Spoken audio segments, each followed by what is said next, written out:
Jika biasanya perusahaan IPO itu dipenuhi dengan perusahaan-perusahaan baru yang fundamentalnya juga kurang jelas, kali ini ada perusahaan yang udah berdiri sejak cukup lama ya teman-teman. Di mana perusahaan ini udah melewati beberapa kali krisis dan terbukti perusahaannya bisa survive sampai hari ini, bahkan justru perusahaannya makin besar. Di mana biasanya untuk perusahaan-perusahaan yang udah punya track record bagus seperti ini cocok jika digunakan untuk investasi jangka panjang. Lalu kira-kira apa saja sih alasannya kenapa perusahaan ini ada kemungkinan cocok untuk digunakan investasi jangka panjang? Yuk kita bahas. Tapi sebelum membahas lebih lanjut, pastikan kamu udah subscribe dan nyalakan lonceng YouTube Meja Saham.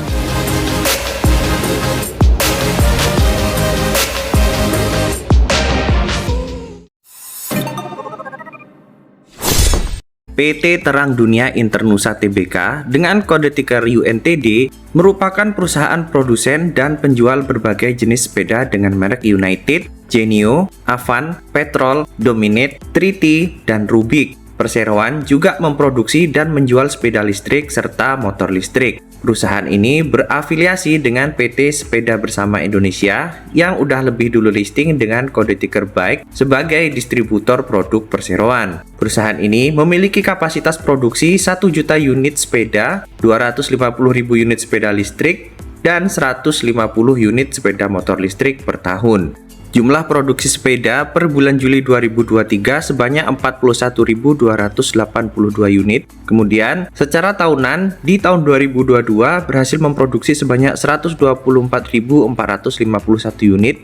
Dan di 2021 sebanyak 224.194 unit. Sedangkan untuk sepeda listrik di bulan Juli 2023 sebanyak 21.361, lalu di tahun 2022 sebanyak 11.429, dan di tahun 2021 sebanyak 590. Sedangkan untuk motor listrik di bulan Juli 2023 sebanyak 927, di tahun 2022 sebanyak 997, dan di tahun 2021 sebanyak 355. Sedangkan untuk suku cadang di bulan Juli 2023 sebanyak 20.100, di tahun 2022 sebanyak 95.483, dan di tahun 2021 sebanyak 214.564. Di sini bisa kita lihat kalau produksi sepeda listrik di Juli 2023 ini meningkat hampir 2 kali lipat dibandingkan dengan tahun 2022 ya teman-teman. Ada kemungkinan produksinya ini memang dipicu adanya permintaan terhadap sepeda listrik ya teman-teman. Apalagi adanya program pemerintah untuk subsidi kendaraan listrik ya teman-teman. Mungkin ini salah satu alasan perusahaan untuk meningkatkan produksinya. Dan menurut saya hal ini cukup menarik ya teman-teman. Apalagi dengan pemerintah yang terus gencar mendorong penggunaan kendaraan-kendaraan listrik. Kalau menurut teman-teman gimana? Silahkan tulis di kolom komentar.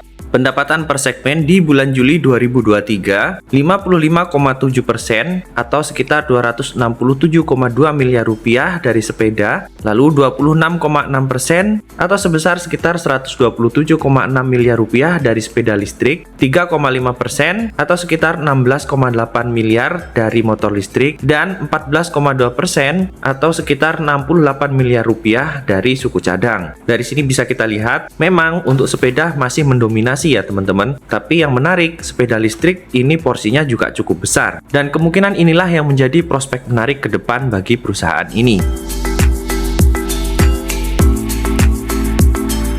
Kinerja keuangan year on year, penjualan di tahun 2020 sebesar 646,8 miliar rupiah, lalu di tahun 2021 menjadi 502 miliar rupiah, turun sekitar 22,4%. Lalu di tahun 2022 turun lagi menjadi 419,2 miliar rupiah atau turun 16,5%. Sedangkan di bulan Juli 2022 perusahaan ini mencatatkan penjualan sebesar 247,9 miliar rupiah, dan di bulan Juli 2023 berhasil mencatatkan penjualan sebesar 479,8 miliar rupiah atau naik sekitar 93,6%. Dan di sini ada beberapa catatan, di mana kenaikan penjualan perseroan terutama disebabkan oleh program clearance sale yang dijalankan perseroan mulai akhir tahun 2022 untuk produk sepeda dan suku cadang tertentu. Sedangkan untuk laba bersihnya di tahun 2020 mencatatkan pendapatan bersih sebesar 47,1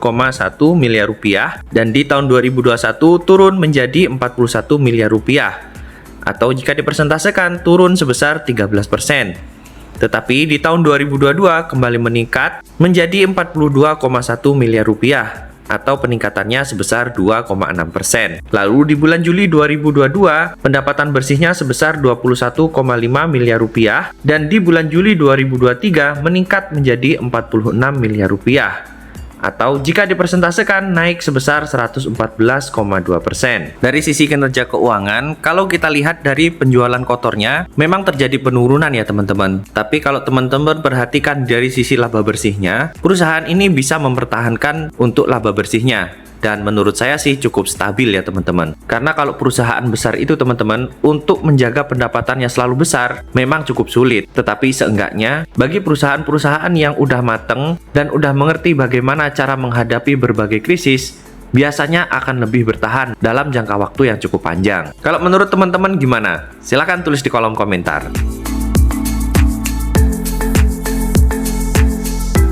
Pada IPO ini rencananya jumlah saham yang ditawarkan sebanyak 1,7 miliar lembar saham dengan porsi sekitar 25%, dengan harga penawaran 170 sampai dengan 240 rupiah, dengan potensi pendanaan 283,3 miliar rupiah sampai dengan 400 miliar rupiah. Jumlah saham yang ditawarkan cukup banyak ya teman-teman, bahkan porsinya sampai 25%. Ya mudah-mudahan nanti bandarnya kuat ngangkat harga sahamnya. Tapi biasanya kalau perusahaan yang punya fundamental bagus seperti ini, naiknya agak sulit ya teman-teman. Atau bahkan jika seandainya nanti sahamnya justru dibawa turun, bisa jadi justru itu kesempatan untuk beli sahamnya ya teman-teman.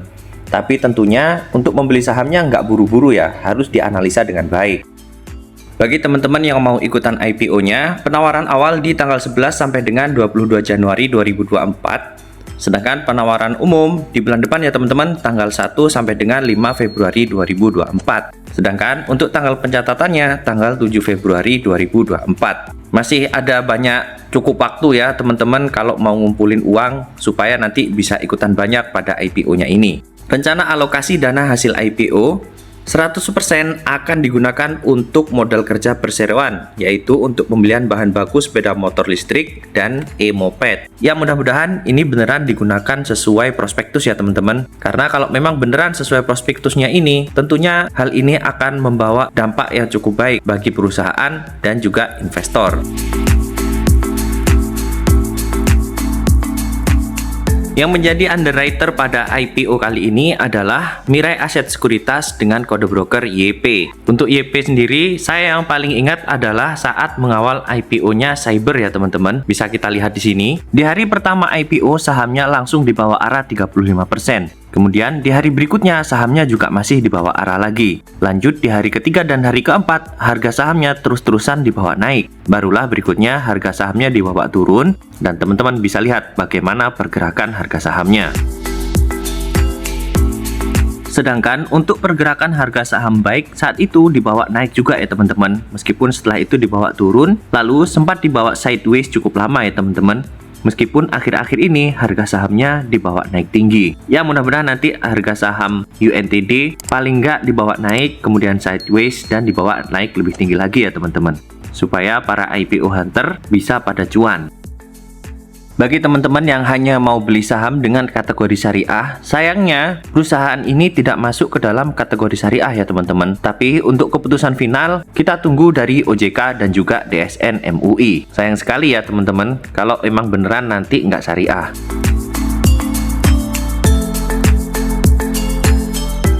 Valuasi UNTD berdasarkan laporan keuangan di bulan Juli 2023, potensi market cap-nya sebesar 1,1 sampai dengan 1,6 triliun rupiah dengan price per share 1,7 sampai dengan 2,5 kali dan PE-nya 17 sampai dengan 24 kali.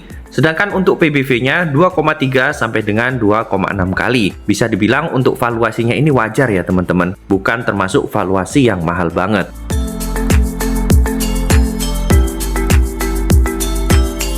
Kesimpulan yang pertama, perusahaan ini merupakan perusahaan yang memproduksi sepeda listrik, dan juga moped listrik. Kesimpulan yang kedua, dari sisi kinerja keuangan menurut saya cukup ya teman-teman. Nggak bisa dibilang bagus banget ataupun buruk banget. Dan menurut saya, perusahaan ini masih punya potensi untuk terus meningkat pendapatannya di masa depan. Kesimpulan yang ketiga, dari sisi valuasi menurut saya cukup wajar ya teman-teman, bahkan cenderung murah ya. Kesimpulan yang keempat, perusahaan ini juga punya kebijakan dividen. Jadi kalau teman-teman menyimpan sahamnya dalam waktu lama, kemudian perusahaannya bisa terus mendapatkan penghasilan bersih, maka ada kemungkinan perusahaan akan bagi dividen. Kesimpulan yang terakhir, yang menjadi underwriter pada IPO ini adalah YP, yaitu Mirae Asset Sekuritas, dan OD BRI Dana Reksa Sekuritas. Menurut saya kedua underwriter ini track recordnya lumayan bagus ya teman-teman. Jadi sebagai IPO hunter harusnya cukup pede untuk ikutan IPO-nya. Jadi gimana nih teman-teman? Pada ikutan atau skip pada IPO ini? Silahkan tulis di kolom komentar. Dan bagi kamu yang suka mengikuti info terkini mengenai saham dan juga pembahasan IPO maupun pasca IPO yang menarik, yuk like dan subscribe dulu YouTube Meja Saham.